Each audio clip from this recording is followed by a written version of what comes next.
بيده تصريف الأحوال وتخفيف الأثقال والصلاة والسلام على سيد الهادين إلى محاسن الأفعال وعلى آله وصحبه المضارعين له في الصفات والأعمال. أما بعد فأعوذ بالله من الشيطان الرجيم. بسم الله الرحمن الرحيم. قال اللہ تبارک و تعالی فی القرآن المجید والفرقان الحمید ان اللہ یحب التوابین و یحب المتطہرین. صدق اللہ مولانا العظیم وعلی رسولنا البلاغ المبین. قال اللہ تبارک و تعالی فی القرآن المجید والفرقان الحمید فی شان حبیبہ ان اللہ و ملائکتہ یصلون علی النبی یا ایہا الذین آمنوا صلوا علیہ وسلموا تسلیما. اللہم صل علی سیدنا و مولانا محمد وعلی آل سیدنا و مولانا محمد و اصحاب سیدنا و مولانا محمد و ازواج سیدنا و مولانا محمد و اولاد سیدنا و مأوانا و ملجانا و حبیبنا و طبیبنا وحبیب قلوبنا وطبیب قلوبنا وکریمنا وشفیعنا محمد وبارک وسلم وصلی علیہ. مولا یا صلی وسلم دائما ابدا علی حبیبک خیر الخلق کلہم والحبیب الذی ترجى شفاعته لكل حول من الاحوال مقتحم. حمد و صلوات کے بعد قابل صد عزت و احترام سامعین کرام و ناظرین کرام، اللہ جل شانہ کا لاکھ لاکھ شکر عظیم ہے کہ اس نے ہماری نسبتیں ذات مصطفیٰ صلی اللہ علیہ وآلہ وسلم سے جوڑ دی ہیں، اور یہ خدائے وحدہ لا شریک کا بہت بے پناہ فضل و احسان ہے کہ ہم مسلسل گناہ کرتے جاتے ہیں اور وہ ہماری بخشش کا راستہ بناتا چلا جاتا ہے. ہمارے گناہوں میں کمی نہیں آتی، میرے رب کی بخشش میں کمی نہیں آتی، اور میں قربان جاؤں اس رب کے کہ ہم صبح و شام گناہ کرتے نہیں تھکتے، میرا رب ہمیں بخشتا نہیں تھکتا ہے. اس رب کی بخشش، اس کی کرم نوازیاں، اس کی عطاؤں کو دیکھا جائے تو انسان کہتا ہے کہ میں پوری زندگی اپنے رب کا شکر ادا کروں، اس کی بخشش پہ اس کا شکر نہیں ادا کر سکتا، اس کے کرم پہ اس کا شکر نہیں ادا کر سکتا، اس کے احسان پہ اس کا شکر نہیں ادا کر سکتا کہ میں کھاتا بھی اس رب کا ہوں، پیتا بھی اس رب کا ہوں، میرے جسم پہ لباس بھی اس رب کا ہے، میرے تن پہ کپڑے بھی اس رب کے ہیں، میرے گھر میں رزق بھی اس رب کا ہے، میرے بستر پہ آرام بھی اس رب کا ہے، میرے پاؤں پہ چلنے کی طاقت بھی اس رب کی ہے. جس جس چیز کو دیکھا جائے ہر چیز پہ احسان اس رب کا ہے. اتنے احسانوں کے باوجود میں پھر اتنا نافرمان ہوں کہ جن قدموں کو اس نے چلنے کی قوت دی ان قدموں سے گناہوں کی طرف چلتا ہوں، جن ہاتھوں کو اس نے پکڑنے کی قوت دی ان ہاتھوں کو گناہوں کی طرف لے کے جاتا ہوں، جس آنکھ کو اس نے بینائی کی قوت دی اس آنکھ سے غلط دیکھتا ہوں، جس زبان سے اس نے بولنے کی قوت دی اس زبان سے غلط بولتا ہوں. حتیٰ کہ زندگی کے ہر قدم پہ جو جو احسان اس نے کیے اس کے احسانوں کے بدلے میں ہر قدم پہ میں پھر اس کی نافرمانی کرتا ہوں. تو ایسے رب کی کیوں نہ قربان جائیے، ایسے رب پہ کیوں نہ فدا ہوئیے کہ طاقتیں اسی نے دی، نافرمانی بھی اسی کی طاقتوں سے، دی ہوئی طاقتوں سے نافرمانی بھی اسی کی کر رہے ہیں. وہ پھر بھی بازوئے شفاعت کھول کے بیٹھا ہے کہ تو ایک مرتبہ آ کے تو دیکھ، تیری ہر نافرمانی کو معاف کرتا چلا جاؤں گا. تو ایک مرتبہ آ کے تو دیکھ، تو ایک مرتبہ اپنی یادوں میں مجھے بسا کے تو دیکھ. اپنے تصور میں مجھے سجا کے تو دیکھ، اپنی گویائی پہ مجھے سجا کے تو دیکھ۔ تیرا کام ہے اتنی نافرمانیوں کے باوجود مجھے اپنا سب کچھ جان لینا، اور میرا کام ہے تیری نافرمانیوں کے باوجود تجھے بخش دینا۔ جسے رب کہتے ہیں نا، رب، وہ رب اپنے بندوں سے بڑا پیار کرتا ہے، وہ رب اپنے بندوں سے بڑا پیار کرتا ہے۔ بندہ ایک قدم اپنے رب کی طرف چل کے تو دیکھے، چونکہ یہ رمضان کے مہینے ہمیں اس چیز کی دعوت دیتے ہیں کہ ہم اپنے دل کے ٹوٹے ہوئے تعلق کو اپنے رب سے جوڑ لیں، اپنے دل کی اجڑی بستی کو رب کی یادوں سے آباد کر لیں، اس دل کے اجڑے ویران گلشن کو رب کی یاد سے ایسا آباد کریں، ذکر الہی کے ایسے پھول سجائیں کہ پھر اس دل کے اندر سے جو صدائیں نکلیں وہ لامکاں پہ میرے رب سنتا ہوا۔ یاد رکھیں، خدائے وحدہ لا شریک کو اپنی مخلوق کا ہر وہ روپ پسند ہے جو روپ مخلوق اپنے رب کی طرف قدم اٹھاتی ہے۔ ہر وہ روپ پسند ہے جو روپ مخلوق اپنے رب کی طرف قدم اٹھاتی ہے۔ خدا کہتا ہے تو نے قدم اٹھایا، مجھے تیرا یہ روپ پسند ہے۔ اور قرآن کریم کے اندر متعدد مقامات پہ خدائے وحدہ لا شریک نے انسان کے ہر اس روپ کو اپنی محبت کا اظہار کیا ہے جو روپ انسان نے اپنے رب کی رضا کے لیے دھارا۔ اب ذرا توجہ چاہتا ہوں، بڑی پیاری بات کہ ہر وہ روپ کہ جس روپ کو انسان نے اپنے رب کی رضا کے لیے اپنے اوپر دھارا، اپنے اوپر حاوی کیا، رب کہتا ہے تو میرے رضا کا متلاشی بن کے اس روپ میں نکلا ہے، میں رب اعلان کرتا ہوں مجھے تیرے اس روپ سے پسند ہے، تیرے اس روپ سے پیار ہے، مجھے تیرا یہ روپ پسند ہے۔ خدائے وحدہ لا شریک نے قرآن نے ارشاد فرمایا ان اللہ یحب المحسنین۔ اب ذرا دیکھیے کتنے کتنے روپ انسان نے اپنائے اور کتنے کتنے روپوں سے رب نے پیار کیا ہے، کتنے کتنے روپ انسان نے اپنائے اور کتنے کتنے روپوں سے رب نے پیار کیا ہے۔ خدا فرماتا ہے کہ ان اللہ یحب المحسنین، فرمایا رب احسان کرنے والوں سے پیار کرتا ہے۔ مولا یہ احسان کا معاملہ کیا ہے؟ فرمایا احسان کا معاملہ یہ ہے کہ اپنے بھائی کے ساتھ بھلائی کر، اپنے بھائی کے ساتھ نیکی کر، اپنے بھائی کے ساتھ توجہ رکھ، اپنے بھائی کے ساتھ پیار والا سلوک کر۔ احسان یہ ہے کہ تیرا بھائی پریشان ہو اس کی پریشانی کو دور کر دے۔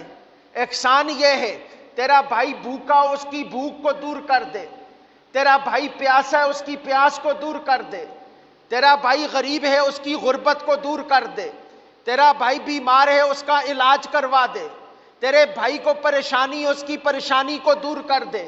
مولا کائنات یہ معاملہ تو میرے بھائی کے ساتھ ہے، یہ معاملہ تو میرے بھائی کے ساتھ ہے، تجھے کیوں پسند آیا؟ فرمایا تیرا بھائی بھی تو میری مخلوق ہے، تیرے بھائی کی بھی تخلیق میں نے کی ہے، تیرے بھائی کو بھی پیدا میں نے کیا ہے۔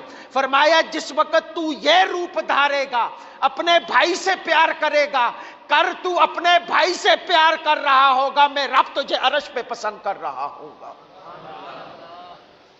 فرمایا ان اللہ یحب المحسنین، کہ اللہ احسان کرنے والوں کو پسند کرتا ہے۔ احسان، اب ذرا دیکھیے نا ہمارے معاشرے کے اندر کیفیات کیا ہو گئی۔ ہم کسی پہ احسان بھی کرتے ہیں تو خدا کے لیے نہیں کرتے۔ خدا کہہ رہا ہے جس وقت احسان میرے لیے کرو گے میں رب پسند کروں گا۔ ہم کسی پہ احسان بھی کرتے ہیں تو رب کے لیے نہیں کرتے۔ ہم کسی سے محبت بھی کرتے ہیں تو رب کے لیے نہیں کرتے۔ کسی کے ساتھ چاہت بھی رکھتے ہیں تو رب کے لیے نہیں رکھتے۔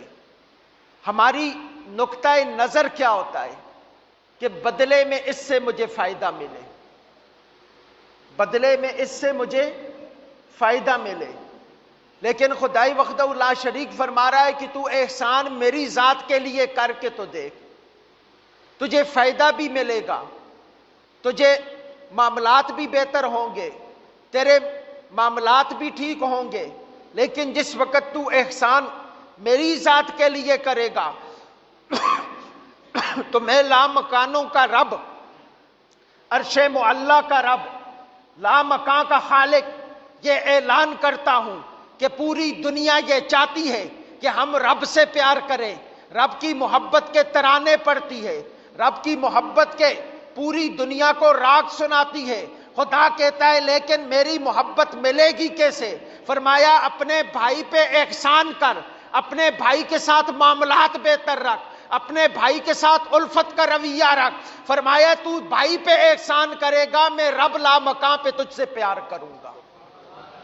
تو اپنے بھائی سے پیار کر، فرمایا میں رب تجھ سے پیار کروں گا۔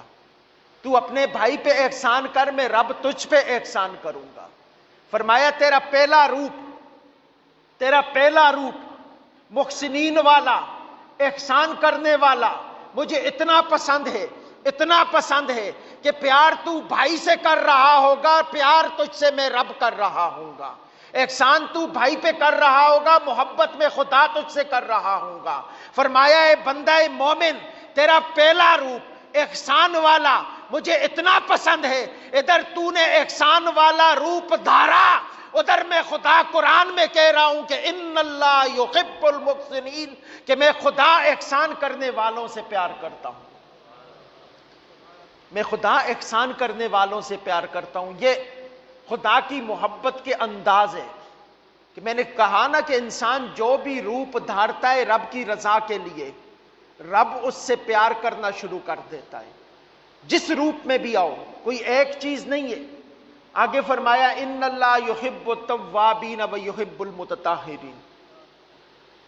پہلے کہا ان اللہ یحب المحسنین، کہ بے شک اللہ تعالیٰ احسان کرنے والوں سے پیار کرتا ہے۔ آگے فرمایا ان اللہ یحب التوابین و یحب المتطہرین۔ اب یہاں پہ خدا نے دو روپ انسان کے بیان کیے۔ فرمایا پہلا روپ تیرا یہ کہ جب گناہوں کے دلدل میں گھس جا، جب گناہوں کے اندر لت پت ہو جا، جب پتہ چل جائے کہ اب کوئی راستہ نہیں بتا، جب پتہ چل جائے اب کوئی معاملات نہیں بچے، جب پتہ چل جائے اب کوئی طریقہ نہیں بچا، تو خدا کہہ رہا ہے ایک دروازہ ہے میری رحمت کا دروازہ، اس پہ دستک دینا شروع کر دے، میری رحمت کے دروازے پہ دستک دینا شروع کر دے، میری رحمت کے دروازے کو کھٹکھٹانا شروع کر دے کہ مولا بڑا گناہ گار ہوں، مولا بڑا سیاکار ہوں، مولا بڑا گناہ گار ہوں، تیری نافرمانیاں کرتا ہوں، قدم قدم پہ تیری حکم عدولیاں کرتا ہوں، قدم قدم پہ تیری نافرمانیاں کرتا ہوں۔ کہا مولا اس سے ملے گا کیا؟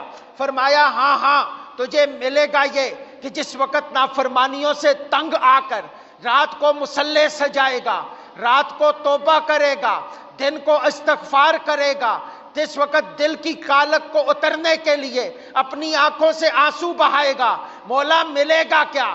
فرمایا ملے گا یہ کہ ان اللہ یحب التوابین، میں رب ہو کے تیری توبہ کے انداز کو اتنا پسند کروں گا کہ میں خدا اعلان کرتا ہوں میں تجھ سے پیار کرنا شروع کر دوں گا۔ فرمایا میں رب اعلان کرتا ہوں کہ میں تجھ سے پیار کرنا شروع کر دوں گا، تیرے اوپر اپنی نگاہ رحمت ڈالنا شروع کر دوں گا، تیرے اوپر اپنا نگاہ کرم ڈالنا شروع کر دوں گا۔ مولا کائنات یہ کس سبب سے ہوگا؟ فرمایا جب راتوں کو آباد کرے گا، جب راتوں کو سجائے گا، میری یاد میں سجائے گا، اپنی گناہوں کی معافی میں سجائے گا، جب توبہ کرے گا، استغفار کرے گا۔ فرمایا میں رب ہو کے اعلان کرتا ہوں کہ ان اللہ یحب التوابین، کہ میں خدا ہو کے تیری توبہ کرنے کی وجہ سے تجھ سے پیار کرنا شروع کر دوں گا۔ فرمایا ان اللہ یحب التوابین ویحب المتطہرین۔ فرمایا میں توبہ کرنے والوں سے بھی پیار کرتا ہوں اور پاک رہنے والوں سے بھی پیار کرتا ہوں، میں پاک رہنے والوں سے بھی پیار کرتا ہوں۔ مولا یہ توبہ اور پاکی کو ایک ساتھ کیوں بیان کیا؟ احسان کی باری آئی تو کہا ان اللہ یحب المحسنین، تقویٰ کی باری آئی ان اللہ یحب المتقین۔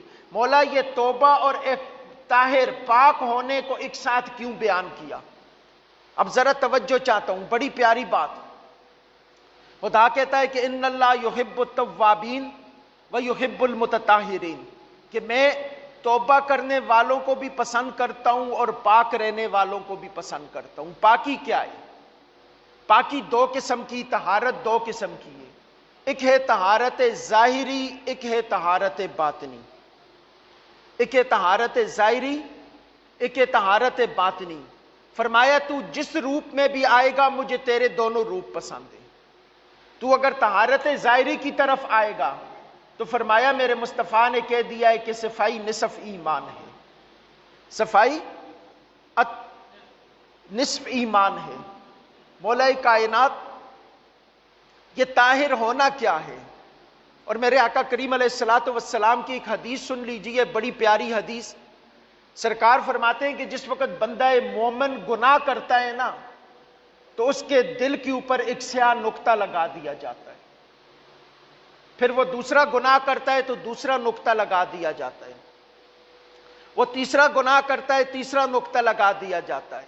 فرمایا گناہ کرتا چلا جاتا ہے، دل پہ سیاہی کے نقطے بڑھتے چلے جاتے ہیں، حتیٰ کہ ایک وقت ایسا آتا ہے کہ وہ دل پورا مکمل سیاہ ہو جاتا ہے گناہوں کی وجہ سے، وہ دل پورا سیاہ ہو جاتا ہے گناہوں کی وجہ سے۔ فرمایا جس وقت بندہ مومن کے دل کے اوپر گناہوں کا غلبہ چاہ جاتا ہے، ابتداً اسے ضمیر ملامت کرتا ہے لیکن وہ ضمیر کی سنتا نہیں ہے، وہ گناہوں کی دلدل میں گھستا چلا جاتا ہے، وہ گناہوں کی دلدل میں دھنستا چلا جاتا ہے۔ فرمایا اس کی کیفیت یہ ہو جاتی ہے کہ شب و روز گناہ کرتا ہے تو اس کے دل کے اوپر سیاہ نقطے بڑھتے بڑھتے مکمل دل کالا ہو جاتا ہے۔ تو مولا اس سے چھٹکارا کیسے ہے؟ فرمایا ہاں چھٹکارے کا سبب یہ ہے کہ یحب التوابین اس لیے کہا ہے، وہ یحب المتطہرین اس لیے کہا ہے کہ جس وقت وہ اپنے دل کی طہارت کے لیے، دل کی پاکی کے لیے، دل کی سچائی کے لیے، دل کی اجلت کے لیے وہ راتوں کو چھپ کے میرے بارگاہ میں آنسو بہائے گا، فرمایا آنکھوں سے آنسو نکلیں گے، دل کی سیاہی کو دھوتے چلے جائیں گے۔ آنکھوں سے آنسو نکلیں گے، دل کی سیاہی کو دھوتے چلے جائیں گے۔ فرمایا متطہرین کو اس وجہ سے پسند کیا، پاک رہنے والوں کو اس وجہ سے پسند کیا کہ جس وقت ظاہر پاک ہوگا میں رب تب بھی پیار کروں گا، جس وقت باطن پاک ہوگا میں رب تب بھی پیار کروں گا۔ اب ذرا یہ سوچئے نا، پہلے فرمایا احسان کرنے والوں سے پیار کرتا ہوں، احسان کرنے والے کیا ہیں؟ مخلوق سے محبت کرنے والے۔ پھر کہا توبہ کرنے والوں کو اور طہارت والوں کو پسند کرتا ہوں۔ مولا طہارت کیا ہے؟ فرمایا دل کی اجڑی بستی کو میری یاد سے آباد کر لے، دل کے جو زنگ آلودہ دل ہے اس کو اپنے آنسوؤں سے دھو۔ میرے آقا کریم علیہ الصلوۃ والسلام نے فرمایا کہ ہر چیز کا زنگ ہوتا ہے، دل کا زنگ گناہ ہے۔ فرمایا ہر چیز کو پاک کرنے کے لیے کچھ چیز ہوتی ہے، اور دل کو پاک کرنے کے لیے گناہگار کی آنکھوں کے آنسو ہے۔ تو آنکھوں سے آنسو نکال، خدا تیرے دلوں کو پاک کرتا چلا جائے گا۔ تو آنکھوں سے آنسو نکال، وہ رب تیرے دلوں کو پاک کرتا چلا جائے گا، وہ رب تیرے دلوں کو طیب طاہر بناتا چلا جائے گا۔ فرمایا ان اللہ یحب التوابین ویحب المتطہرین، کہ اللہ تعالیٰ توبہ کرنے والوں کو بھی پسند کرتا ہے اور پاک رہنے والوں کو بھی پسند کرتا ہے۔ اب آگے خدائے وحدہ لا شریک، چونکہ میں زیادہ تفصیل میں نہیں جا رہا، وگرنہ ان کے ضمن کے اندر صرف اگر ایک ایک چیز پہ بات کروں نا تو یہ ایک پورا اپنے طور پہ موضوع ہے، اپنے طور پہ ایک ایک لفظ جو ہے وہ پورا پورا موضوع ہے۔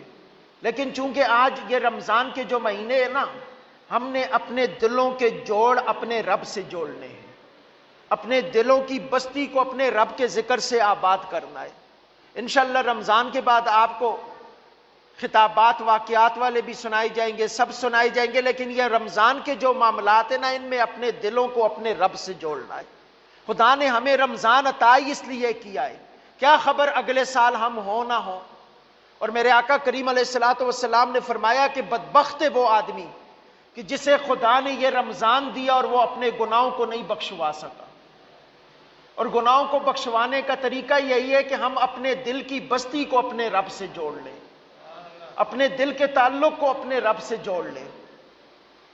آگے خدائے وحدہ لا شریک فرماتا ہے ان اللہ یحب المتقین، کہ بے شک اللہ تعالیٰ تقوی رکھنے والوں کو پسند فرماتا ہے۔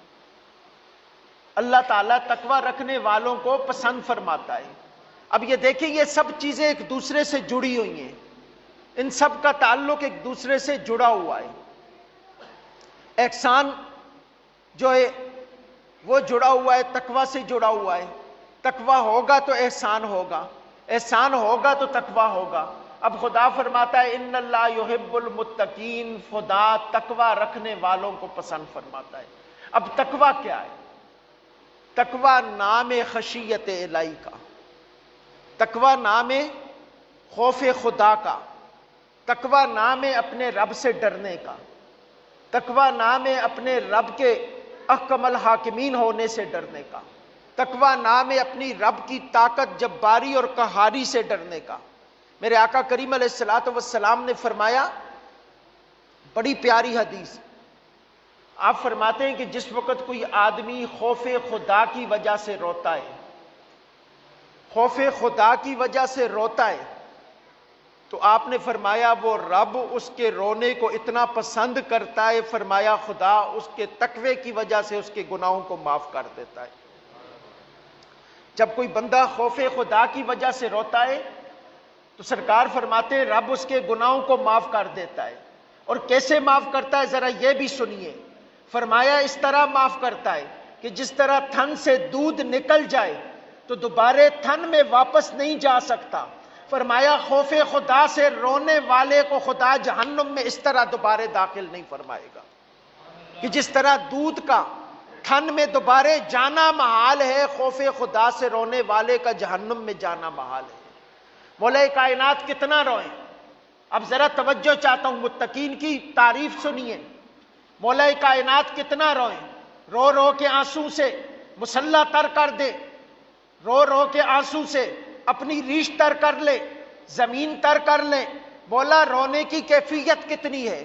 پھر جس وقت سرکار کے قدموں پہ ہاتھ رکھا، یا رسول اللہ، ہر ایک کے دل کی کیفیت علیحدہ ہوگی، انداز علیحدہ ہوگا، کسی کو رونا زیادہ آئے گا، کسی کو رونا کم آئے گا، کوئی زیادہ روئے گا، کوئی کم روئے گا۔ یا رسول اللہ رونے کی مقدار کیا ہے؟ تو میرے آقا نے بڑا پیارا جواب دیا، فرمایا میرے امتیوں سنو، رب کے خوف کی وجہ سے کسی کی آنکھ سے مکھی کے سر کے برابر بھی آنسو نکل آیا، خدا اس آنکھ پہ جہنم حرام کر دے گا۔ فرمایا مکھی کے سر کے برابر بھی اگر آنسو نکل آیا نا، خدا اس آنکھ پہ جہنم حرام کر دے گا۔ اب ذرا دیکھیے نا، وہ رب کتنا یار پیار کرتا ہے ہم سے، وہ تو بخشش کے بہانے ڈھونڈ رہا ہے۔ بلکہ ایک اور چیز، آقا کریم علیہ الصلوۃ والسلام صحابہ کے درمیان بیٹھے واعظ و نصیحت فرما رہے تھے، خشیت الہی اور مختلف موضوعات پہ گفتگو فرما رہے تھے کہ ان میں سے ایک صحابی جو تھے وہ رب کے خوف کی وجہ سے رونا شروع ہو گئے۔ صرف متقین کے ساتھ نہیں، متقین کے ساتھ تعلق بھی رکھ لو، رب تب بھی اتنے فضل فرما دیتا ہے۔ فرمایا وہ خشیت کی وجہ سے، رب کے خوف کی وجہ سے رونا شروع ہو گئے۔ میرے آقا کریم علیہ الصلوۃ والسلام نے دیکھا، پوچھا کیوں رو رہے ہو؟ عرض کی یا رسول اللہ رب کے خوف نے مجھے رلا دیا، رب کے خوف نے مجھے رلا دیا۔ تو اب ذرا توجہ چاہتا ہوں، میرے آقا کریم علیہ الصلوۃ والسلام نے کیا کہا؟ کملی والے نے فرمایا کہ اے میرے صحابہ، اس ایک رونے والے کی سفارش خدا نے تمہارے سب کے حق میں قبول کر لی ہے۔ یہ جو ایک رویا ہے نا اس پوری مجلس کے اندر، اس ایک رونے والے کی سفارش خدا نے تمہارے حق میں قبول فرما لی۔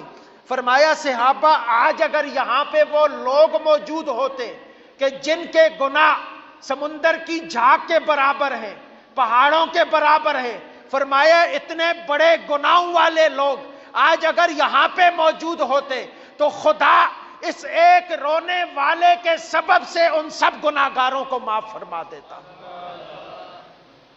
اس ایک رونے والے کے سبب سے خدا سب گناہگاروں کو معاف فرما دیتا. تو یہ رب کتنا کریم ہے، وہ رب کتنا کریم ہے. فرمایا تو بس میری ذات کی طرف چل کے تو دیکھ، میری ذات کی طرف آ کے تو دیکھ. فرمایا ان اللہ یحب المتقین، تو تقوی دل میں لا، میں رب تجھ سے پیار کرنا شروع کر دوں گا. تو تقوی دل میں تو لا، میرا خوف دل میں تو لا، میری خشیت دل میں تو لا. فرمایا تو میرے خوف کی وجہ سے روئے گا، میں رب تجھ سے پیار کرنا شروع کر دوں گا. یار دوستو سوچو، وہ رب کتنا کریم اور رحیم رب ہے، وہ رب کتنا پیار کرنے والا رب ہے، وہ رب کتنی محبتیں کرنے والا رب ہے کہ تو تھوڑا سا بھی روپ اس کی محبت کے لیے اختیار کر، تھوڑا سا بھی رنگ یہ بنا کہ میں رب والا بن جاؤں، تھوڑا سا روپ یہ بنا کہ میں رب والا بن جاؤں، تھوڑا سا رنگ یہ بنا میں رب والا بن جاؤں.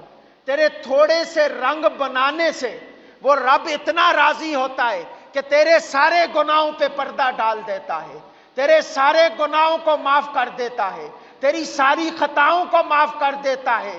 تو پھر اس رب سے رابطہ کیوں نہ جوڑیے، اس رب سے تعلق کیوں نہ جوڑیے، اس رب سے چاہت کیوں نہ بڑھائیے کہ جو تیرے لاکھ گناہوں کو تیری ایک ادا پہ قربان کر دیتا ہے، تیرے لاکھ گناہوں کو تیرے ایک پردہ ڈالنے پہ قربان کر دیتا ہے. تو پوری زندگی لاکھ گناہ کرتا چلا آتا ہے، کہیں کسی پہ احسان کرتا ہے تو رب تجھ سے پیار کرنا شروع کر دیتا ہے. تو دل کی تطہیر کرتا ہے تو رب تجھ سے پیار کرنا شروع کر دیتا ہے. تو اس کے ساتھ محبت کا اظہار کرتا ہے، رب تجھے معاف کرنا شروع کر دیتا ہے. تیرے لاکھ عیب ہوتے ہیں، تیری ایک اچھائی کی وجہ سے خدا تیرے لاکھ عیبوں پہ پردے ڈال دیتا ہے. ہائے ہائے ہائے یار، اس رب سے یہ رابطہ جوڑیے، اس رب سے یہ تعلق جوڑیے کہ ایک اچھائی کی وجہ سے خدا لاکھ عیبوں پہ پردے ڈال دیتا ہے. آگے خدائے وحدہ لا شریک ارشاد فرماتا ہے کہ ان اللہ یحب المتوکلین. کہا ان اللہ یحب المحسنین، ان اللہ یحب التوابین و یحب المتطہرین، ان اللہ یحب المتقین. اب فرمایا خدا نے کہ ان اللہ یحب المتوکلین. ہائے ہائے ہائے، فرمایا میں توکل کرنے والوں سے بھی پیار کرتا ہوں، میں توکل کرنے والوں سے بھی پیار کرتا ہوں. مولا توکل کرنے والے کون ہیں؟ کہاں زبان پہ جاری ہو رب جانے مصطفیٰ جانے، رب جانے مصطفیٰ جانے. مولا توکل کیا ہے؟ فرمایا توکل یہ ہے کہ ہر ایک امر کا رجوع میری ذات کی طرف کر دو، ہر کام کا رجوع میری ذات کی طرف کر دو. اپنے ہاتھ میں کچھ بھی نہ رکھو. کوئی دھپڑ مار کے چلا گیا، کہو میں نے رب پہ چھوڑ دیا، یہ توکل ہے. کوئی برائی کر کے چلا گیا، کہو میں نے رب پہ چھوڑ دیا. کوئی زمین جائیداد لے کے چلا گیا، کہو میں نے رب پہ چھوڑ دیا. ارے توکل کیا ہے کہ اپنے طور پہ اپنی کوشش کرو، بقایا معاملات اپنے رب پہ چھوڑ دو، بقایا معاملات اپنے رب پہ چھوڑ دو. ریزلٹ حاصل کرنے کے لیے خود خدا نہ بن بیٹھو، ریزلٹ حاصل کرنے کے لیے خود خدائی کا دعویٰ نہ کر بیٹھو. مولا توکل کیا ہے؟ فرمایا ڈوبتی نیا کو سہارا رب دیتا ہے، اس کو رب پہ چھوڑ دو. فرمایا توکل یہ ہے کہ میری ذات کو اپنا سب کچھ مان لو، میری ذات کو اپنا سب کچھ جان لو. کوئی برائی کر کے چلا گیا، میری ذات پہ توکل کر لو، رب چھوڑ دے گا، رب معاف کر دے گا، رب عطا کر دے گا. فرمایا جس وقت میرے راستے میں دینے کی باری آئی، توکل کر کے میرے راستے میں خرچ کرتے چلو. جس وقت میرے لیے معاف کرنے کی باری آئے، میری ذات پہ توکل کر کے معاف کرتے چلے جاؤ. جس وقت میری ذات کے لیے کسی سے معاملہ کرنے کی باری آئے، فرمایا میری ذات پہ توکل کر کے معاملہ کرتے چلے جاؤ. تمہارا یہ توکل کا انداز مجھے اتنا پسند ہے، یہ توکل کا انداز اتنا پسند ہے کہ میری ذات پہ توکل کرتے ہو، میں رب تم سے پیار کرنا شروع کر دیتا ہوں. ارے آج ہم نے توکل کو بری طرح چھوڑ دیا ہے، توکل کو بری طرح چھوڑ دیا ہے. ہمارے معاشرے کے اندر سب سے زیادہ کمی اس وقت توکل کی پائی جاتی ہے. اس وقت سب سے زیادہ کمی توکل کی پائی جاتی ہے کہ ہم کسی چیز پہ توکل نہیں کرتے. یار وہ رب کہتا ہے میری ذات پہ توکل کر کے تو دیکھو، میری ذات پہ توکل کر کے تو دیکھو، خود نہ خدا بنو، مجھے خدا مان کے دیکھو. ہمارا معاشرتی المیہ ہے کہ ہم معاملات میں خود خدا بننے کی کوشش کرتے ہیں. ہم یہ کہتے ہیں اب یہ کام ہم نے کیا، رزلٹ بھی ہم ہی لیں. یار رب پہ توکل کر کے تو دیکھو، ان اللہ یحب المتوکلین، خدا توکل کرنے والوں سے پیار کرتا ہے، خدا توکل کرنے والوں سے پیار کرتا ہے. اور آگے فرمایا ان اللہ یحب المقسطین، کہ خدا عدل کرنے والوں کو پسند کرتا ہے، خدا عدل کرنے والوں کو پسند کرتا ہے. مولا کائنات یہ عدل کیا ہے؟ فرمایا تو زندگی میں جہاں پہ بھی رہتا ہے ہر کام کو متوازن طریقے سے کر، یہ تیرا عدل ہے. ہر کام کو متوازن طریقے سے کر، یہ تیرا عدل ہے. شدت کی طرف نہ جا، سختی کی طرف نہ جا، رعب و دبدبا کی طرف نہ جا، اور اس کے ساتھ قاہری کی طرف بھی نہ جا، سست روئی کی طرف بھی نہ جا. تو اعتدال سے چل. تیرا اعتدال، تیرا عدل مجھے اتنا پسند ہے کہ میں رب تیرے عدل کی وجہ سے تجھ سے پیار کرنا شروع کر دیتا ہوں. اب ذرا دیکھیے نا عدل کیا ہے. عدل صرف یہ نہیں ہے کہ آپ جسٹس کی سیٹ، جج کی سیٹ پہ بیٹھے ہوں تو آپ کا حساب ہوگا، آپ جج بن کے بیٹھے ہوں تو آپ کا حساب ہوگا. نہیں، آپ جس سیٹ پہ بھی بیٹھے ہو اس سیٹ کے عدل کی وجہ سے آپ کا حساب ہوگا. آپ گھر کے سربراہ ہو تو گھر کے اندر اگر آپ بڑے بھائی ہو، 3 چھوٹے بھائی ہیں، ان چھوٹے بھائیوں سے زیادتی کرتے ہو تو آپ عادل نہیں ہو. آپ کے دکان پہ بیٹھے ہو، کسی کو کم کسی کو زیادہ تول کے دیتے ہو تو آپ عادل نہیں ہو. آپ کرسی صدارت پہ بیٹھے ہو، عوام سے برابر سلوک نہیں کرتے تو آپ عادل نہیں ہو. آپ وزیر اعظم ہو، عوام سے برابر سلوک نہیں کرتے تو آپ عادل نہیں ہو.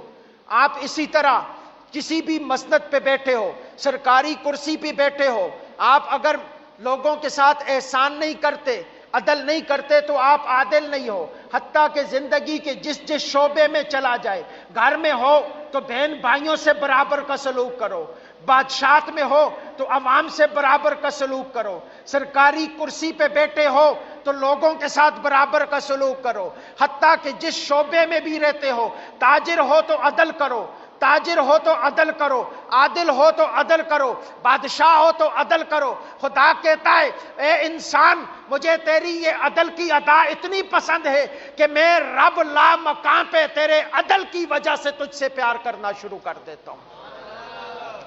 اب ذرا سوچئے، بات اختتامی لمحات کی طرف، بس چونکہ جو موضوع میں تیار کر کے لایا تھا وہ تو ابھی میں نے شروع ہی نہیں کیا، احادیث کی تو ابھی باری نہیں آئی، ابھی تو صرف قرآن کا وقت ہوا. لیکن چونکہ وقت کے دامن میں گنجائش نہیں ہے، صرف ایک چیز بیان کر کے چلتا ہوں کہ یار اس رب سے رابطہ کرو. خدا کی قسم وہ رب بڑے بڑے گناہوں کو معاف کر دیتا ہے.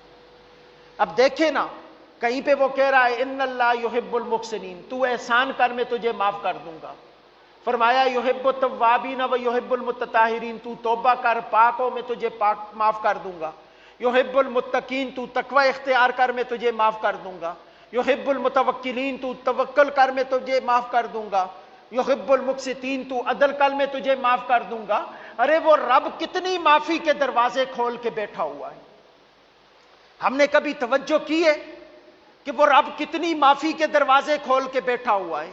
وہ رب کتنی معافی کے خانے کھول کے بیٹھا ہوا ہے کہ یار کسی روپ میں تو آ تو صحیح، کسی رنگ میں تو آ تو صحیح، جو رنگ تیرے مزاج کے مطابق ہو.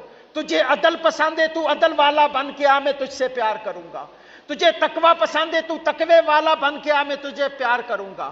تجھے توبہ پسند ہے تو توبہ والا بن کے آ، میں تجھ سے پیار کروں گا. تجھے پاک رہنا پسند ہے تو پاک صاف بن کے آ، میں تجھے پسند کروں گا. مولا کائنات تو یہ اعلان بار بار کر رہا ہے کہ جو روپ تجھے پسند ہے، جو رنگ تجھے پسند ہے، اس رنگ میں ڈھل کے آ، میں تجھ سے پیار کروں گا. اس رنگ میں ڈھل کے آ، میں تجھ سے محبت کروں گا. ارے انسان کبھی سوچ، اتنی زیادہ خدا نے تیرے سامنے ورائٹی رکھ دی کہ جو ورائٹی تجھے پسند ہے وہ روپ دھار میں رب تجھ سے پیار کرنا شروع کر دوں گا. ہائے ہائے ہائے ہائے، یار کبھی سوچو کہ رب کتنا رحیم ہے۔ میرے آقا کریم علیہ الصلوۃ والسلام فرماتے ہیں، بڑی پیاری حدیث، بڑی پیاری حدیث، سرکار فرماتے ہیں کہ ایک شخص تھا، بڑا گناہ گار تھا، بڑا سیاکار تھا۔ ایک روایت میں آتا ہے کہ وہ کفن چور تھا، پوری زندگی گناہ کیے، پوری زندگی نافرمانیاں کی، پوری زندگی گناہ کرتا رہا۔ جب مرنے کا وقت آیا نا تو اپنے بیوی اور بچوں کو کہا، بلایا، کہنے لگا میں بڑا گناہ گار ہوں، بڑا سیاکار ہوں، مرنے کے بعد اگر رب کے ہاتھ آ گیا نا تو رب نے میرے سب انسانوں سے زیادہ میرے گناہوں کی وجہ سے مجھے پکڑنا ہے، میرے گناہوں کی وجہ سے مجھے پکڑنا ہے، بڑا گناہ گار ہوں، پوری زندگی گناہ میں گزر گئی، نافرمانیوں پہ نافرمانیاں کرتا رہا، نافرمانیوں پہ نافرمانیاں کرتا رہا، زندگی گناہوں میں گزر گئی ہے، زندگی سیاکاریوں میں گزر گئی ہے، زندگی بدکاریوں میں گزر گئی ہے۔ اب رب کے پاس آنے کا وقت آ گیا ہے، اب سوچتا ہوں کہ رب سلوک کیا کرے گا۔ کہا بچوں، اولاد نے پوچھا ابا جی بتاؤ پھر کریں کیا، پھر کریں کیا، گناہگار بھی پوتے ہیں، پوری زندگی کفن چوری کی، اب رب کے سامنے بھی پیش آنا ہے، کریں کیا؟ فرمایا جب مر جاؤں نا تو میرے جسم کو جلا دینا، راکھ بنا دینا، جس وقت یہ جسم جل جائے تو اس کے ہڈیوں کو پکڑنا، ان کو کوٹ لینا، باریک کر لینا، راکھ بنا لینا مکمل طور پہ میرے جسم کی، اس کی راکھ بنا لینا، ہڈیوں کو کوٹ لینا، ان کو پورا ایک یکجان کر لینا۔ کہا ابا جی پھر کیا کریں؟ فرمایا جب تیز ہوا چل رہی ہو، آدھی زمین کے اوپر بہا دینا، آدھی سمندر میں بہا دینا، ان دونوں کو، آدھی کو زمین پہ بہا دینا، آدھی کو سمندر پہ بہا دینا۔ میں قربان جاؤں، جس وقت رب کی رحمت کے اس کی اولاد نے یہی کیا، اس باپ کو مرنے کے بعد اس کے جسم کو جلایا، اس کی راکھ کو اکٹھا کیا، اس کی ہڈیوں کو چورا بنایا، بنانے کے بعد آدھی ہوا میں اڑا دی، آدھی سمندر میں بہا دی۔ میں قربان جاؤں اس رب کے، وہ رب جو احکم الحاکمین ہے، جو لفظ کن سے پوری کائنات کو پیدا کر سکتا ہے، وہ اجڑی ہوئی ہڈیوں کو کیسے دوبارہ زندہ نہیں کر سکتا؟ وہ بھی رب ہے نا، کہ جس وقت انسان کے جسم کا وجود ہی نہیں ہوتا، وہ ایک نہ دکھنے والے، آنکھ سے نہ دکھنے والے جراثیم سے انسان کی ابتدا کرتا ہے، انسان کو تخلیق کرتا ہے۔ تو اب ہڈیوں کے اس راکھ کو جمع کرنا رب کے لیے کیسے مشکل تھا۔ فرمایا ہوا کو حکم دیا، سمندر کو حکم دیا کہ تمام راکھ کو اکٹھا کر، اکٹھا کیا۔ خدائے وحدہ لا شریک نے حیات عطا کی، دوبارہ اس کو روح کو لوٹایا۔ اب قبر کا حساب ہے۔ آقا کریم علیہ الصلوۃ والسلام فرماتے ہیں، حضرت ابو ہریرہ راوی ہے، سرکار فرماتے ہیں کہ رب نے پوچھا اے میرے بندے بتا تو نے یہ کیا کیا؟ اپنے جسم کو جلوا دیا، اپنی ہڈیوں کو سرما بنا دیا، ان کو ہوا میں اڑا دیا، ان کو سمندر میں بہا دیا، وجہ کیا ہے؟ وہ بندہ کہنے لگا مولا تیرے ڈر کی وجہ سے کیا ہے، بڑا گناہ گار ہوں، بڑا سیاکار ہوں، مولا ڈر لگتا ہے کہ تیرے سامنے پیش ہوں گا، تو حساب لے گا، جہنم کا عذاب دے گا، مولا اسی وجہ سے اپنے آپ کو دنیا میں جلا لیا ہے۔ تو میں قربان جاؤں اس رب کی رحمت کے، فرمایا بندہ گناہ گار، تو نے میرے ڈر سے اپنے آپ کو آگ سے جلوایا ہے، جا میں رب اعلان کرتا ہوں تیرے ہر گناہ کو میں نے معاف کر دیا ہے، جا میں اعلان کرتا ہوں تیرے ہر گناہ کو میں نے معاف کر دیا۔ یار یہ رب اتنا رحیم ہے، یہ رب اتنا کریم ہے کہ خدا کی قسم اس جیسا رحیم پوری کائنات میں کوئی نہیں ہے۔ میرے آقا کریم علیہ الصلوۃ والسلام نے نا ایک جنگ کے دوران کچھ عورتوں کو پکڑا، ان میں سے ایک عورت کی چھاتی جو تھی وہ دودھ سے بھری ہوئی تھی، وہ اپنی قیدی خواتین سے کبھی ایک کے بچے کو لے کے سینے سے لگاتی، کبھی دوسرے کے بچے کو لے کے سینے سے لگاتی۔ میرے آقا کریم علیہ الصلوۃ والسلام نے جب یہ منظر دیکھا نا تو صحابہ سے پوچھا ہے میرے صحابہ بتاؤ یہ عورت جو اپنے بیٹے کی محبت میں اتنی وارفتہ ہو رہی ہے کہ لوگوں کے بچوں کو پکڑ پکڑ کے سینے سے لگاتی ہے، فرمایا بتاؤ کیا یہ اپنی اولاد کو جہنم آگ میں ڈالے گی، اپنے بچے کو آگ میں ڈالے گی؟ اب صحابہ کرام کہنے لگے یہ بات کی انتہا کر دی، لے کے سینے سے لگا رہی ہے، لوگوں کے بچوں کو پکڑ پکڑ کے سینے سے لگا رہی ہے، اس کو قدرت بھی ہے، اس کو طاقت بھی ہے، لیکن کبھی اپنے بچے کو جہنم میں نہیں گرائے گی۔ تو میں قربان جاؤں میرے آقا کے، میرے آقا فرمانے لگے تو صحابہ، رب اس عورت سے زیادہ اپنے بندوں سے پیار کرتا ہے، رب اس عورت سے زیادہ اپنے بندوں سے پیار کرتا ہے۔ وہ کب چاہتا ہے کہ میرے بندے جہنم میں جلیں، وہ کب چاہتا ہے کہ میرے بندے جہنم میں جائیں؟ فرمایا وہ رب اس عورت سے زیادہ اپنے بندوں سے پیار کرتا ہے۔ بندہ صرف رب کی طرف چل کے تو دیکھے، رب رحمت کے نہ دریا نہ بہا دے تو کہنا۔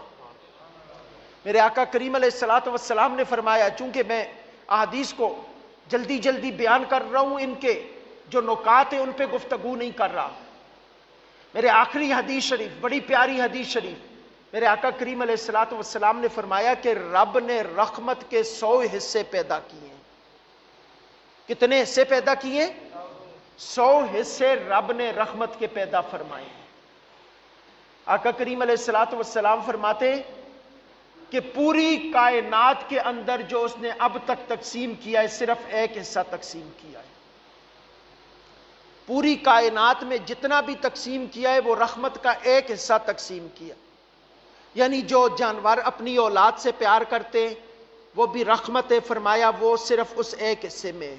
انسان کا انسان سے محبت، انسان کا انسان پہ رحم، جانوروں کا جانوروں پہ رحم، یعنی پوری کائنات کے اندر جو رحم ہمیں نظر آتا ہے، جس رحم سے یہ کائنات جڑی ہوئی ہے، جس الفت سے یہ کائنات جڑی ہوئی ہے، جس محبت سے باپ بیٹے سے محبت کرتا ہے، ماں بیٹی سے محبت کرتی ہے، بھائی بھائی سے محبت کرتا ہے، ازواج ماں بہن محبت کرتے ہیں، فرمایا یہ محبتوں کا رنگ جو نظر آتا ہے، پرندے پرندوں سے محبت کرتے ہیں، انسان پرندوں سے محبت کرتا ہے، پوری کائنات کے اندر جو یہ شفقت کا رنگ نظر آتا ہے، فرمایا وہ رحمت کا ایک حصہ ہے جو خدا نے اس کائنات میں تقسیم کیا ہے۔ بولا پھر 99 حصے کہاں ہے؟ فرمایا وہ اپنے پاس رکھے ہیں، جب حشر کا میدان سجاؤں گا، امت مصطفیٰ کو لایا جائے گا، میرے مصطفیٰ کی امت سامنے کھڑی ہوگی، محبوب کے قدموں والے سامنے کھڑے ہوں گے، میری مخلوق سامنے کھڑی ہوگی، عیسیٰ و موسیٰ سامنے کھڑے ہوں گے، یحییٰ و داؤد سامنے کھڑے ہوں گے، ابو بکر و عمر سامنے کھڑے ہوں گے، عثمان و علی سامنے کھڑے ہوں گے۔ جب پوری کائنات سامنے کھڑی ہوگی، اگر ایک حصہ کائنات میں تقسیم کیا تو محبت کا یہ عالم ہے، تو وہ 99 حصے قیامت والے دن اپنی مخلوق پہ نچھاور کر کے بخشش کا انتظام کروں گا۔ ہائے ہائے ہائے ہائے یار، ذرا سوچو وہ رب کتنا رحیم ہے، کتنا کریم ہے، کہاں کہاں ہماری بخششوں کے انتظام کر رہا ہے، اور ایک ہم ہیں کہ نافرمانی پہ نافرمانیاں کیے جا رہے ہیں، ایک ہم ہیں کہ حکم عدولیوں پہ حکم عدولیاں کیے جا رہے ہیں۔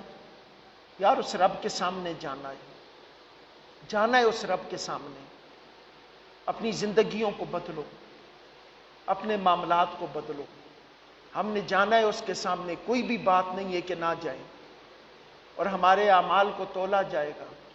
زندگی میں کوئی ایک روپ ایسا اپنا لو کہ جو روپ بخشش کی ضمانت بن جائے، ایک محبت کا روپ ایسا اپنا لو جو روپ بخشش کی ضمانت بن جائے، جو روپ ہمارے گناہوں کا کفارہ بن جائے، جو روپ ہماری گناہوں کی بخشش کا سامان بن جائے۔ خدائے وحدہ لا شریک اس رمضان کی جمعہ کے تصدق سے ہمیں ایسا بنائے کہ جو ہم اسے پسند آ جائے، ایسا بنائے کہ ہم اسے پسند آ جائے۔ اس جمعہ کی رحمت، اس جمعہ کی رمضان کریم کے مبارک جمعے، کیا پتہ ہماری، جس طرح میں نے حدیث بیان کی کہ کسی ایک کی آنکھوں سے آنسو آ گئے، سرکار نے فرمایا سارے کے گناہوں کے لیے یہ ایک کے آنسو کفارہ ہو گئے۔ کیا پتہ کسی ایک کی آنکھوں میں آنسو آ جائے اور ہماری بخشش کا سامان بن جائے، ہماری بخشش کا سامان بن جائے۔